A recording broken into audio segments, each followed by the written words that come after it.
Assalamualaikum warahmatullahi wabarakatuh. Perkenalkan, saya Lu Ambarwati, mahasiswi Universitas Islam Negeri Sultan Taha Saifuddin Jambi, jurusan Bimbingan Penyuluhan Islam. Pada video kali ini, saya akan memaparkan materi mengenai teori-teori konseling. Oke, langsung saja kita ke videonya. Check it out. Bimbingan Penyuluhan Islam. Video kali ini untuk memenuhi tugas mata kuliah teori dan teknik konseling yang diampu oleh Ibu Yulianti MPD Kons. Dalam video kali ini ada beberapa konsep yang akan saya bahas. Yang pertama ada teori psikoanalisis klasik, yang kedua ada teori humanistik, yang ketiga ada teori individual, yang keempat ada teori analisis transaksional, yang kelima ada teori self, dan yang terakhir ada teori gestalt. Teori psikoanalisis klasik. Teori ini merupakan teori yang sudah sangat lama, teori tempo dulu. Teori ini dicetus oleh Sigmund Freud.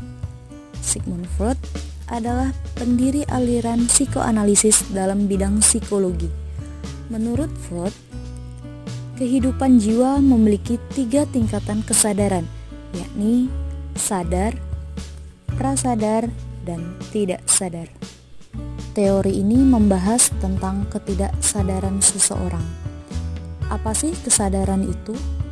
Kesadaran adalah suatu yang menjadi pemikiran individu secara sadar. Keyword dari teori psikoanalisis klasik ini yaitu id yang berarti nafsu, ego yang berarti usaha kita, dan superego adakah tatanan nilai dan manfaat.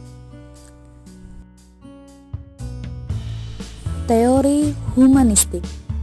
Teori ini dicetus oleh Abraham Maslow. Siapa sih Abraham Maslow itu? Abraham Maslow lahir pada tanggal 1 April 1908. Beliau adalah seorang teoritikus yang banyak memberi inspirasi dalam teori kepribadian. Ia juga seorang psikolog yang berasal dari Amerika dan menjadi seorang pelopor aliran psikologi humanistik. Ia terkenal dengan teorinya tentang hierarki kebutuhan manusia. Adapun keyword dari teori ini yaitu manusia itu pada dasarnya baik dan selalu ingin berbuat baik, namun dipengaruhi oleh lingkungan. Teori humanistik juga menerangkan tentang kebutuhan-kebutuhan manusia, di mana kebutuhan yang pertama yang dibutuhkan oleh manusia yaitu kebutuhan fisiologis, seperti manusia itu membutuhkan makanan, tempat tinggal, dan pakaian. Kebutuhan yang kedua yaitu kebutuhan rasa aman dan perlindungan, seperti kebutuhan keamanan, kebutuhan keteraturan, dan kebutuhan stabilitas. Kebutuhan yang ketiga yaitu kebutuhan sosial. Manusia itu membutuhkan afeksi, relasi, dan keluarga. Kebutuhan yang keempat, kebutuhan harga diri, seperti pencapaian status, tanggung jawab, reputasi, dan lainnya. Kebutuhan yang terakhir adalah kebutuhan aktualisasi diri, seperti pengembangan diri dan pemenuhan ideologi. Teori kepribadian. Teori ini dipelopori oleh Alfred Adler yang lahir pada 7 Februari 1870 di Austria. Alfred Adler adalah seorang psikolog, dokter, terapis, sekaligus pendiri awal aliran psikologi individual. Adler mengatakan manusia itu lahir sebagai makhluk sosial yang dipengaruhi oleh lingkungan, pembawaan, dan individu itu sendiri. Adapun Keyword dari teori ini yaitu pada dasarnya manusia itu dimiliki foi dan fos. Foi yang berarti rasa rendah diri dan fos yang berarti rasa tinggi diri. Teori analisis transaksional. Teori ini dicetus oleh Eric Berne. Eric Berne dengan nama lengkap Eric Leonard Bernstein lahir pada 10 Mei 1910 di Kanada yang menciptakan teori analisis transaksional sebagai cara untuk menjelaskan perilaku manusia. Ada 3 ego step yang dijelaskan dalam teori ini, yaitu ego step orang tua, ego step dewasa, dan ego step anak-anak.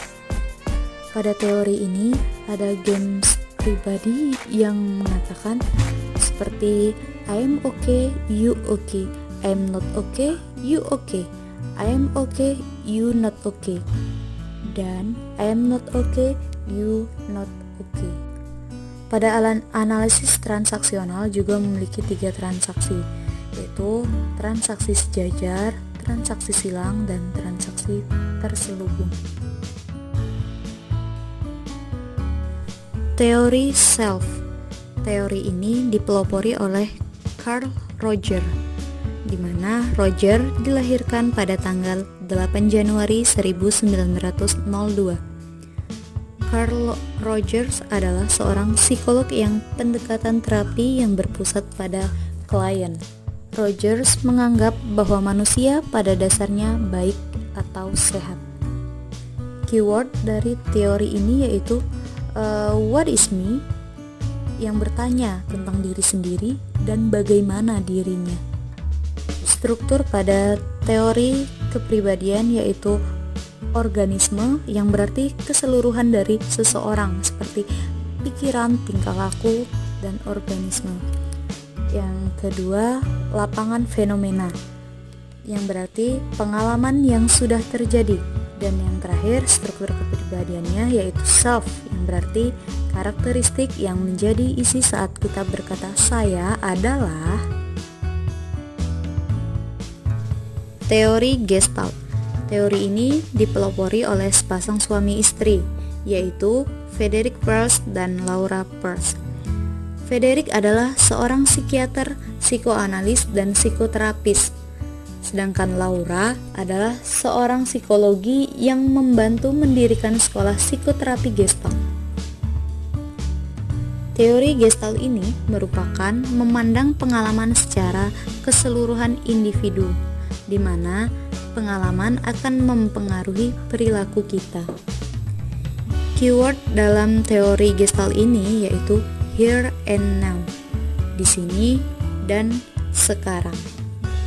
Teori Gestalt menolak teori Sigmund Freud karena menurut Freud bahwasannya manusia itu dipengaruhi oleh masa kanak-kanak, padahal menurut Frederick memandang bahwa manusia itu pada situasi saat ini sehingga lebih memusatkan apa yang dialaminya pada saat ini, bukan pada masa lampau. Baiklah, hanya itu yang dapat saya sampaikan. Kurang dan lebihnya saya mohon maaf. Semoga apa yang disampaikan tadi dapat bermanfaat bagi kita semua. Terima kasih. Assalamualaikum warahmatullahi wabarakatuh.